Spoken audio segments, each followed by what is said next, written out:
জামালপুরে বাংলাদেশ জাতীয়তাবাদী যুবদলের ৪৭তম প্রতিষ্ঠা বার্ষিকী উপলক্ষে রক্তদান কর্মসূচি ও দুস্থদের মাঝে খাদ্য বিতরণ অনুষ্ঠিত হয়েছে। বিস্তারিত থাকছে জামালপুর থেকে পাঠানো প্রতিবেদন। যুবদলের সদস্য সচিব জিয়াউল হক জিয়ার নেতৃত্বে রক্তদান কর্মসূচি ও দুস্থদের মাঝে খাদ্য বিতরণ করা হয়। এ সময় রক্তদান কর্মসূচি ও দুস্থদের মাঝে খাদ্য বিতরণ করেন জেলা বিএনপির সিনিয়র সাংগঠনিক সম্পাদক জিএস ফিরোজ মিয়া। অন্যান্যদের মধ্যে উপস্থিত ছিলেন শহর যুবদলের যুগ্ম আহ্বায়ক রাজাউল করিম, ছাত্রদলের সাবেক যুগ্ম সাধারণ সম্পাদক সাদাত হোসেন সবুজ সহ বিভিন্ন অঙ্গ সহযোগী সংগঠনের নেতৃবৃন্দ।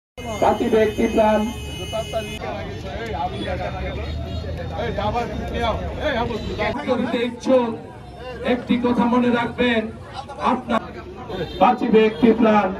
এ পর্যায়ে রক্ত দিতে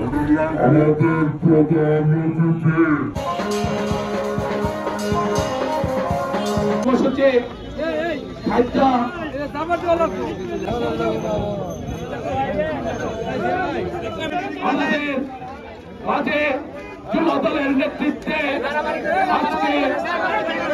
আমরা আমাদের মাঝে পেয়ে আমরা অত্যন্ত আনন্দিত। আজকের এই ৪৭তম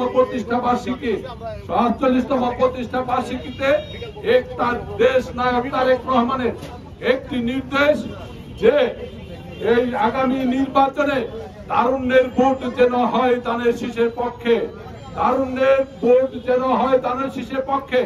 সেই জন্য সকলকে ঐক্যবদ্ধ হয়ে কাজ করার আহ্বান জানিয়েছেন দেশ নায়ক তারেক রহমান এবং দেশ নেত্রী বেগম খালেদা জিয়া, আমাদের প্রিয় নেতা এম রশিদুজ্জামান মিল্লাত এবং জামালপুরের ৫ আসনের আশা আকাঙ্ক্ষার প্রতীক জনাব অ্যাডভোকেট নীলুফার চৌধুরী মনি এবং সিরাজুল হকের পক্ষ থেকে আমরা বলতে চাই যে এই ৪৭তম প্রতিষ্ঠা বার্ষিকীতে আমাদের হোক অঙ্গীকার যে আমরা ঐক্যবদ্ধভাবে তাদের শীর্ষের পক্ষে কাজ করব আগামী নির্বাচনে।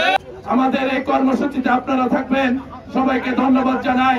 বাংলাদেশ জাতীয়তাবাদী যুবদলের পক্ষ থেকে, জামালপুর জেলা এবং শহর শাখার পক্ষ থেকে সবাইকে ধন্যবাদ।